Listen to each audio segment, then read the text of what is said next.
في أوائل عام 1979 في قلب العاصمة الإيرانية طهران، وتحديداً من أمام مقر السفارة الأمريكية اللي كانت محتلة من 450 طالب من طلاب جامعة طهران، كان الزحام مالي المكان بأطياف من الشعب الإيراني جم من كل مكان، بعضهم جه للاحتفال وبعضهم للمشاركة السياسية وبعضهم ربما فقط عشان يتفرج. الشارع نفسه كان بيحكي الحكاية، الشارع اللي كان اسمه في يوم من الأيام شارع فرانكلين روزفلت وأصبح اسمه شارع آية الله محمود الطالقاني.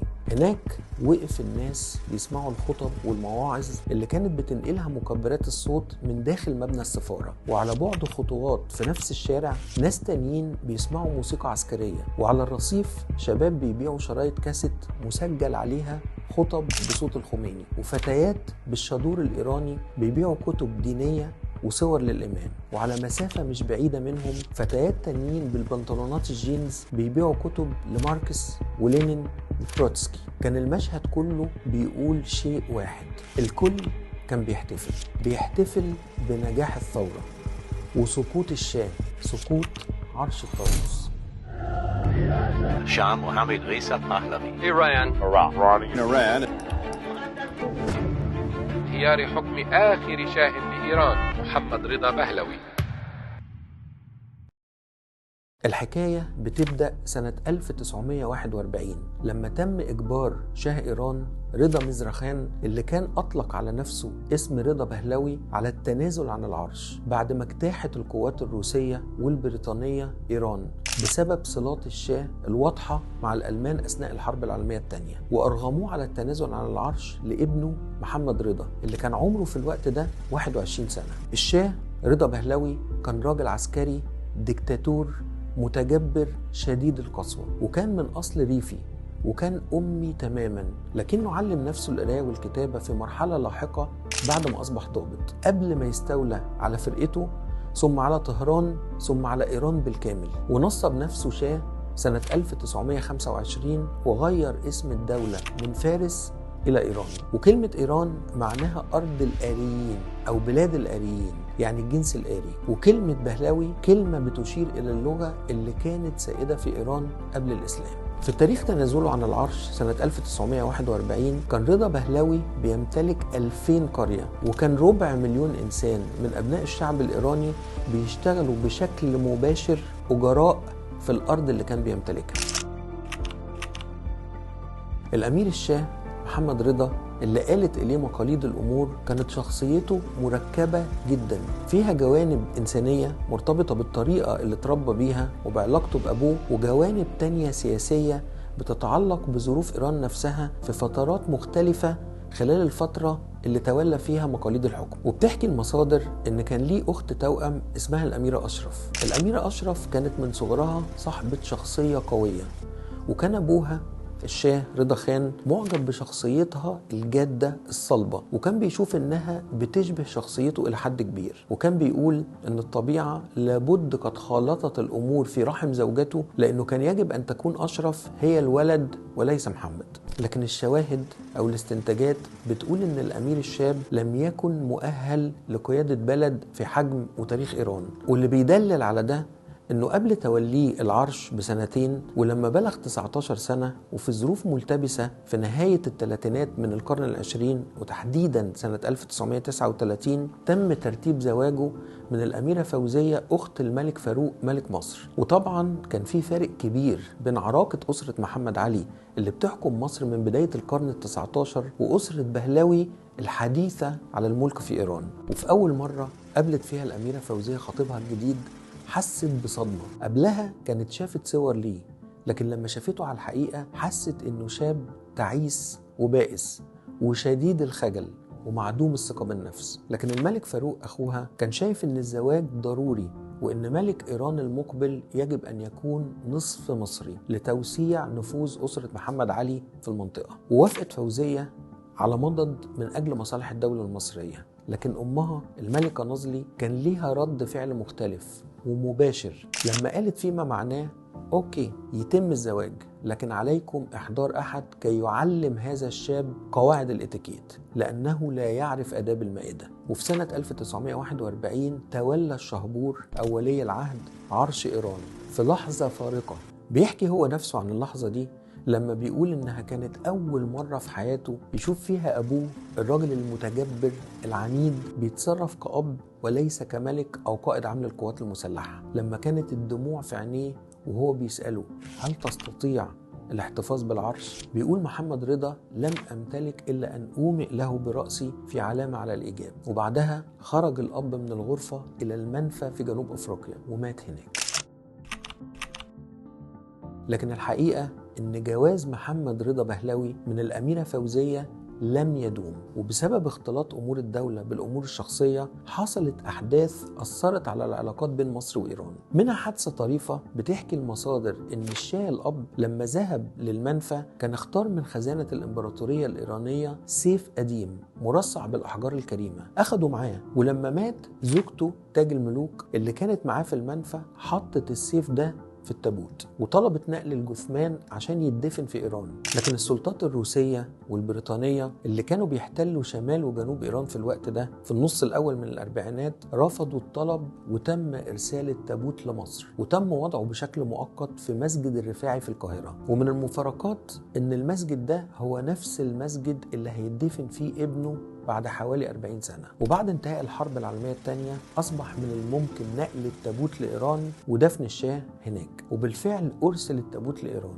لكن لما اتفتح التابوت ما لقيوش السيف، وكانت الملكة الأم أرملته تاج الملوك متأكدة من وجود السيف في التابوت لأنها كانت حطته بنفسها، وخمنت إن التفسير الوحيد هو إن الملك فاروق سمع عن السيف وأمر بفتح التابوت وشاف السيف فعجبه وخده لنفسه. والمصادر بتقول إن تفسيرها كان صحيح وهو ده اللي حصل، لكننا ما نقدرش نأكد الكلام ده. لكن اللي حصل بسبب الواقعة دي إنها حولت حياة الأميرة فوزية مرات ابنها لجحيم، وكانت بتلقح عليها بالكلام. صحيح إن أسرة بهلوي مش عريقة زي أسرة محمد علي، لكننا على الأقل لسنا لصوص. وانضمت الأميرة أشرف أخت الشاه لأمها في حملة العكننة على الأميرة فوزية، خصوصا إنها لم تنجب للشاه ولد، أنجبت بنت. ولما رجعت الأميرة فوزية لمصر في أجازة سنة 1948 قرر الملك فاروق إنه ما يرجعهاش للي سماهم محدثي النعمة في إيران، وصدر الأمر للأميرة بعدم العودة وتم ترتيب الطلاق.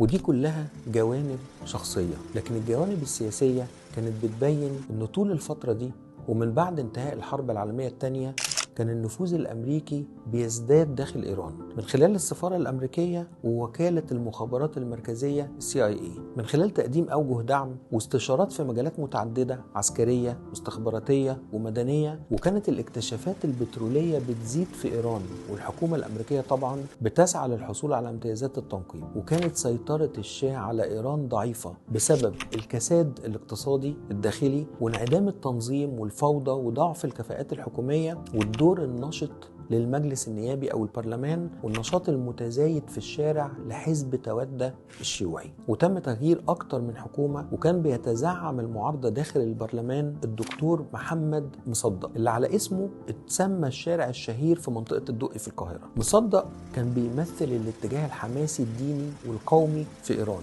الاتجاه اللي بيطالب بتأميم البترول الإيراني وعدم منح امتيازات للأجانب. وكان مصدق مسؤول عن الجناح السياسي في الاتجاه ده، وكان صديقه آية الله كشاني مسؤول عن الجناح الديني. الاحتجاجات بدأت تتصاعد ضد الشاه مش بس بسبب الأحوال الاقتصادية، لكن كمان لأسباب شخصية، منها أن أخته الصغيرة الأميرة فاطمة كانت سافرت لكاليفورنيا عشان تدرس، وهناك اتجوزت من شاب أمريكي. والمشكلة أنه مش بس أنه كان أمريكي، ومش بس أنه ما كانش مسلم، لا هو كمان لم يبدي أي رغبة في اعتناق الإسلام.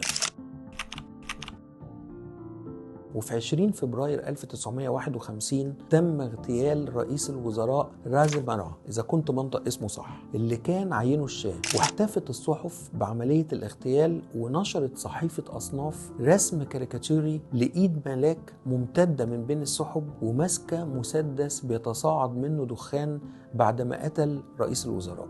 وتحت الكاريكاتور عنوان The Final Kiss أو القبلة الأخيرة. وأصدر آية الله كشاني تصريح قال فيه إن الرصاصات اللي قتلت رازم أراه كانت مؤيدة من الله، وإن البترول سوف يؤمم على الرغم من الخائن اللي غرق الآن في دمه. مش بس كده، وصدر بيان من نواب صفوي مؤسس جماعة دينية اسمها فدائيين إسلام تحت عنوان هو العزيز، موجه مباشرة إلى الشاه بدون ذكر أي لقب من ألقابه، بيخاطبوا باسم بسر بهلوي، يعني يا ابن بهلوي، بيطالبوا بإصدار أمر فوري بالإفراج عن قاتل رازم أراه، وأن يقدم له الاعتذار عما لحقه من ضيق بسبب استجواب البوليس ليه. والأهم من ده كله إن الحكومة عجزت عن إحضار إمام للصلاة على رئيس الوزراء المقتول، حتى إنهم عرضوا 3000 جنيه إيراني على أحد الأئمة عشان يقيم شعائر الصلاة، لكنه رفض وقال إن حياتي أغلى من المبلغ ده. وفي كل ده الشاه كان مصدوم من قتل رئيس وزرائه بالبساطة دي، لكنه كان قليل الحيلة وبيسأل اللي حواليه أعمل إيه؟ وفي الوقت ده البرلمان كان نشيط جدا بشكل لافت وعلى غير المعتاد في دولة من دول العالم الثالث. الشاه أرسل رئيس الوزراء فهيمي للبرلمان للحصول على موافقته لتعيينه رئيس الوزراء. زادت المعارضة في البرلمان وتم الاعتراض على تعيين فهيمي وعلى أكثر من شخصية أخرى رشحها الشاه للمنصب. البرلمان كان صاخب جدا والنواب بيهتفوا بكلمة واحدة: عاش تأميم البترول. لكن أثناء قيام فهيمي بإلقاء كلمته أمام البرلمان قطعه محمد مصدق واتكلم بحماس وقال: مين قال إن الشاه من حقه يعين رئيس وزراء؟ الأمر ده من اختصاص البرلمان. الشاه بسلوكه ده بيحاول انتهاك حرمة الدستور. وقف أحد النواب وقال إن بقاء الشاه على العرش مرهون باحترامه للدستور وعليه ألا يتدخل في السياسة. وفي 19 إبريل 1951 تم انتخاب الدكتور محمد مصدق رئيسا للوزراء، وبعدها ب10 أيام صدر قرار تأميم البترول الإيراني، وقامت الحكومة البريطانية برفع دعوى ضد إيران في محكمة العدل الدولية اللي أصدرت توصية في 5 يوليو بالعودة لإنتاج البترول قبل أن تبحث الدعوة. وفي 31 يوليو توقف تكرير البترول كلية. وفي سبتمبر عرضت بريطانيا النزاع على هيئة الأمم، وراح مصدق بنفسه لعرض قضية بلاده أمام هيئة الأمم، ورجعت بريطانيا خدت القضية لمحكمة لاهاي مرة تانية. وأخيرا الحكومة الإيرانية بقيادة مصدق قامت بقطع العلاقات مع بريطانيا. في الوقت ده أمريكا كانت بتتابع من بعيد. صحيح هي ضد تأميم البترول، لكن برضه هي شايفة إن شركات البترول الأمريكية ممكن تستفيد من الأمور اللي لحقت بإنجلترا. وهنا بدأ الدور اللي لعبته وكالة المخابرات المركزية الأمريكية CIA في العملية أجاكس بقيادة كيرميت روزفلت رئيس الوكالة. الوكالة كانت بتتابع الشأن الداخلي في إيران من قرب وباهتمام وبهدوء الأفاعي، على عكس البريطانيين اللي كانوا مستعجلين للإطاحة بحكومة مصدق أو اغتياله لضمان تدفق البترول ولضمان مصالح شركة البترول الأنجلو إيرانية. لكنهم كانوا خايفين من تدخل روسيا وهم عارفين إنهم لوحدهم ما يقدروش عليها، لكن أمريكا ممكن تاخد المخاطرة دي. العملية أجاكس كانت عملية سرية أمريكية بريطانية لإسقاط محمد مصدق وإعادة تثبيت حكم الشاه. بدأت بمحاولة أولى فاشلة في 15 و16 أغسطس سنة 1953، فهرب الشاه مع زوجته ثريا من إيران إلى بغداد ثم إلى روما. ولما كان الشاه في المنفى المؤقت أعيد تشغيل الخطة داخل طهران من خلال إحداث عمليات فوضى في الشارع معتمدين على ضباط من الجيش وعلى الشبكات الموالية للقصر. وبالفعل نجح الانقلاب على مصدق والحكومة المنتخبة